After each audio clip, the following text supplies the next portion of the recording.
Une victoire teintée de défaite, celle de Pedro Passos Coelho aux législatives portugaises du 4 octobre. Car en perdant sa majorité absolue, le Premier ministre s'est mis dans une position de faiblesse. Son gouvernement de centre-droit, même avec la bénédiction du président de la République, est d'ores et déjà en sursis.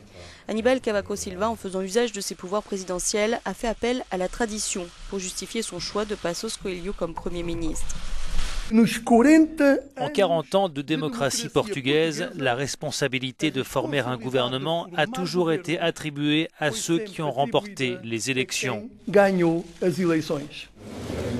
Or, cette fois, la situation est inédite, car le leader du Parti socialiste, António Costa, s'est dit en position de former un gouvernement avec l'extrême gauche, le bloc de gauche et la coalition communiste vert, une alliance majoritaire au Parlement. Mais le président n'a pas retenu cette option, trop risquée pour lui.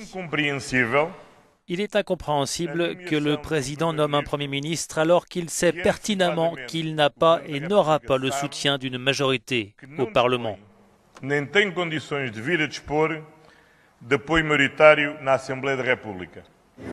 Costa et ses alliés pourraient en effet bien faire tomber le gouvernement minoritaire de droite si celui-ci maintient son programme d'austérité budgétaire. C'est donc un scénario d'instabilité politique qui vient se greffer sur une situation économique qui reste fragile au Portugal. La dette publique du pays se monte à 129% de son PIB. Le déficit budgétaire atteint 7,2% en 2014 et la croissance est estimée autour d'1,6% pour cette année.